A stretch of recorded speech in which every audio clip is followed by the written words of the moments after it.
আসসালামু আলাইকুম রহমতুল্লাহ। সবাইকে এসপি ক্লাসের নতুন আরেকটি ক্লাসে স্বাগতম জানাচ্ছি। নবম শ্রেণীর শিক্ষার্থীরা, তোমাদের সাথে আমি আজকে আলোচনা করব তোমাদের বিজ্ঞান বিষয়ের প্রথম অধ্যায়ের উন্নততর জীবনধারা। এই অধ্যায়টির এখানে 1 নাম্বার যে সৃজনশীল প্রশ্নটি দেওয়া আছে, এই সৃজনশীল প্রশ্নের উত্তর নিয়ে আমরা প্রথম উদ্দীপকটি দেখে নিই।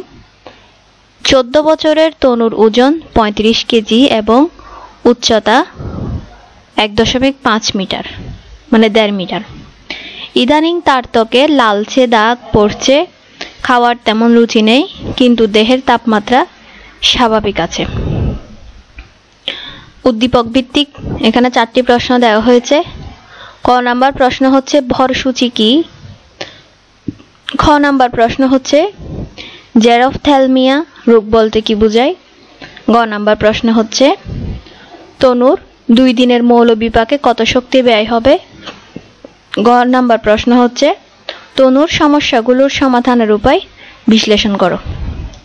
এখানে যে 4টি প্রশ্ন দেওয়া হয়েছে, এই প্রশ্নগুলোর উত্তর নিয়ে আমরা এখন আলোচনা করব। উত্তরটি আমি তোমাদের জন্য এখানে একটি আনসার শিট হিসেবে সাজিয়ে রেখেছি।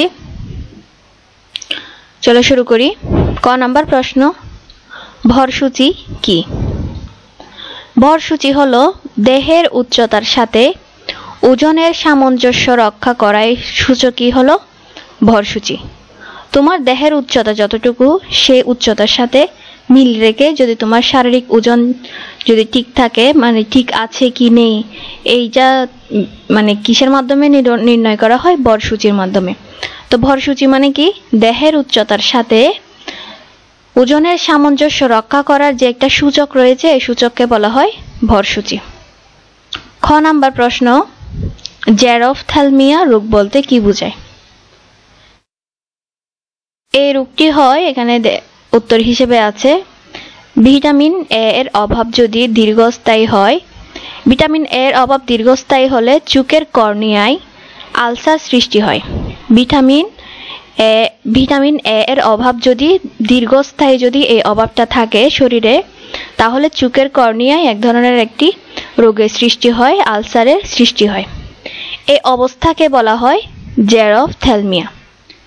এই অবস্থার সৃষ্টি হলে ব্যক্তি পুরোপুরিভাবে অন্ধ হয়ে যায়। জেরপ্থ্যালমিয়া এই রোগটি যদি সৃষ্টি হয়, তাহলে ব্যক্তিটি কি হয়ে যাবে? পুরোপুরি অন্ধ হয়ে যাবে। এটি চোখের একটি মারাত্মক রোগ। তাহলে আমরা এখন বুঝলাম জেরপ্থ্যালমিয়া রোগ বলতে কি বোঝানো হয়, বা এই রোগের মাধ্যমে কি বোঝায়, কি হয়। ঠিক আছে? তাহলে মূল কথা হচ্ছে ভিটামিন এ এর অভাব যদি শরীরে বা দেহে দীর্ঘস্থায়ী যদি থাকে এই অভাবটা, তাহলে চোখের কর্নিয়া এক ধরনের আলসারের সৃষ্টি হয়।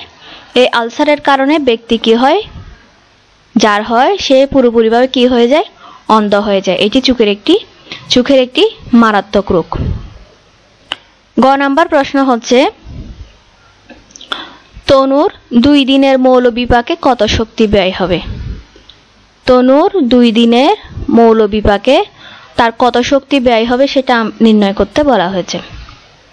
পূর্ণ বিশ্রাম নেওয়ার সময় শরীরে যে ন্যূনতম শক্তি খরচ হয় তাকে মৌলবিপাক বলা হয়। তাহলে মৌলবিপাক মানে হচ্ছে পূর্ণ বিশ্রাম নেওয়ার সময়, যখন পূর্ণ বিশ্রাম নেওয়া হয় তখন শরীরে যে শক্তিটা খরচ হয়, সেই শক্তিটাকে কি বলা হয়? মৌলবিপাক বলা হয়। এই শক্তিটা দিয়ে শরীরে বেসিক কাজগুলো চলে। যে ন্যূনতম শক্তি খরচ হয়, এই শক্তিটা দিয়ে কি কাজ চলে? বেসিক কাজগুলো চলে। যেমন আমরা যখন ঘুমাই তখন শুধুমাত্র শ্বাস নেওয়া হয়, হৃদস্পন্দন হয়, এর বাইরে তো অন্য কোনো কাজ হয় না। হয়তো ছোটখাটো শারীরিক ভেতরের, কিন্তু বাইরের কোনো কাজ হয় না। তো যে ন্যূনতম, যে অল্প যে শক্তিটা খরচ হয়, এটাকে কি বলা হয়? মৌলবিপাক। পূর্ণ বিশ্রাম মানে বোঝানো হচ্ছে আমরা যখন ঘুমাই। ঠিক আছে? মৌলবিপাকের হার সাধারণত প্রতি ঘন্টায় শরীরের প্রতি বর্গমিটার তালুতে কত তাপ উৎপন্ন হয় তা দিয়ে প্রকাশ করা হয়। তাহলে এখানে একটা গুরুত্বপূর্ণ তথ্য, মৌলবিপাকের হার কিভাবে প্রকাশ করা হয়? মৌলবিপাকের হার প্রকাশ হয় প্রতি ঘন্টায় শরীরের প্রতি প্রতি ঘন্টায় শরীরের প্রতি বর্গমিটার তালুতে কত তাপ উৎপন্ন হচ্ছে, সেই তাপ উৎপন্ন হওয়ার মাধ্যমে কি হয়, এই প্রকাশ পায় কি, মৌল বিপাকের হার। কিন্তু শরীরের তালুর ক্ষেত্রফল সঠিকভাবে মাপা কঠিন। শরীরের তালুর ক্ষেত্রফল সঠিকভাবে মাপা কঠিন, তাই ওজন দিয়ে মৌল বিপাকের হার হিসাব করা হয়। যেহেতু শরীরের তালুর ক্ষেত্রফল সঠিকভাবে মাপ করা কঠিন হয়ে যায়, মানে সঠিক মাপটা পাওয়া যায় না, তাই ওজন দিয়ে মৌল বিপাকের হারটা হিসাব করা হয়। একজন পুরুষ এবং মহিলার ক্ষেত্রে এই উত্তরটি কি হয়, পুরুষ এবং মহিলার ক্ষেত্রে এই হারটি ভিন্ন হয়। একজন পুরুষের ক্ষেত্রে প্রতি 1 কেজি ওজনের জন্য, একজন পুরুষের ক্ষেত্রে, খেয়াল করবা, এটা আরো একটি তথ্য মনে রাখবা, অবশ্যই গুরুত্বপূর্ণ তথ্য, তোমরা উত্তরে এটা অবশ্যই লিখবে। একজন পুরুষের ক্ষেত্রে প্রতি 1 কেজি ওজনের জন্য প্রতি ঘন্টায় 1 কিলো ক্যালোরি শক্তি প্রয়োজন হয়। তাহলে একজন পুরুষের ক্ষেত্রে প্রতি 1 কেজি ওজনের জন্য একজন পুরুষের তার শারীরিক যে ওজন, তার শরীরের যে ওজন, সে যদি হয় 30 কেজি বা 35 কেজি বা 40 কেজি, তার ওজন অনুযায়ী ওজনের জন্য প্রতি ঘন্টায় কত কিলো ক্যালোরি শক্তি প্রয়োজন হয়, 1 কিলো ক্যালোরি। আর মহিলার ক্ষেত্রে প্রতি 1 কেজি ওজনের জন্য প্রতি ঘন্টায় 0.9 কিলো ক্যালোরি শক্তির প্রয়োজন হয়। তাহলে তথ্যটি কি, পুরুষের ক্ষেত্রে 1 কেজি ওজনের জন্য প্রতি ঘন্টায় 1 কিলো ক্যালোরি শক্তির প্রয়োজন হয়, আর মহিলার ক্ষেত্রে প্রয়োজন হয় 1 কেজি ওজনের জন্য 0.9 কিলো ক্যালোরি। এখন আমরা উদ্দীপকে যে চরিত্রকে দেখতে পাচ্ছি সে হচ্ছে একজন মহিলা, তনু। তনুকে যদি আমরা একজন মহিলা ধরে যদি তার মৌল বিপাকের জন্য কত শক্তি খরচ হচ্ছে সেটা হিসাব করি, তাহলে আমরা কিভাবে বের করব? তাহলে আমরা উদ্দীপকে দেখেছিলাম যে আমরা দেখেছিলাম এই যে তনুর ওজন হচ্ছে কত কেজি, 35 কেজি। তাহলে তনুর ওজন যদি 35 কেজি হয়, আমরা উপরে কি পড়েছিলাম কিছুক্ষণ আগে, একজন মহিলার প্রতি 1 কেজি ওজনের জন্য প্রতি ঘন্টায় 0.9 কিলো ক্যালোরি শক্তির প্রয়োজন হয়। তাহলে তনুরটা বের করার জন্য আমাদের কি করতে হবে, তার একদিনের, যেহেতু আমাদেরকে 2 দিনের মৌল বিপাকের হার বের করতে বলছে, আমরা আগে 1 দিনেরটা বের করে ফেলি, এরপর আমরা 2 দিনেরটা বের করব। তার দেহের মোট ওজন গুণ 0.9, ওই যে 1 কেজি ওজনের জন্য 1 কেজি ওজনের প্রতি তোমার কি 0.9 কিলো ক্যালোরি যে শক্তি ব্যয় হয়, এই 9 আর সময়, মানে এই যে এখানে একদিন যে উল্লেখ করা হয়েছে, এই একদিনে কত ঘন্টা, এই সময়টা এখানে উল্লেখ করা হবে। তাহলে তার দেহের মোট ওজন হচ্ছে 35 কেজি, তার প্রতি কেজি ওজনের জন্য তার 0.9 কিলো ক্যালোরি শক্তি ব্যয় হয়, এবং সময় হচ্ছে কি 24 ঘন্টা, একদিনে 24 ঘন্টা। তাহলে আমরা এই সংখ্যাগুলোকে যখন আমরা গুণ করে আমরা পাবো 756 কিলো ক্যালোরি। তার একদিনে কত ব্যয় হচ্ছে, 756 কিলো ক্যালোরি। তার 2 দিনের মৌল বিপাক শক্তি কত ব্যয় হচ্ছে, 756কে যদি আমরা 2 দিয়ে গুণ করি তাহলে উত্তর বের হয়ে যাবে 1512, মানে 1512 কিলো ক্যালোরি তার ব্যয় হচ্ছে। তাহলে সুতরাং আমরা বলতে পারি তনুর 2 দিনের মৌল বিপাকে 1512 কিলো ক্যালোরি শক্তি ব্যয় হবে। আশা করি বুঝতে পেরেছো। যদি তোমাদের অন্য কোনো প্রশ্ন থাকে তাহলে কমেন্টস বক্সে অবশ্যই জানাবে। এবার আমরা ঘ নাম্বার প্রশ্নটির উত্তর নিয়ে আলোচনা করব। ঘ নাম্বার প্রশ্ন হচ্ছে, তনুর সমস্যাগুলোর সমাধানের উপায় বিশ্লেষণ করো। উদ্দীপকে আমরা দেখলাম যে তনুর ত্বকে লালচে দাগ পড়ছে এবং তার খাওয়ার রুচিও কমে গেছে।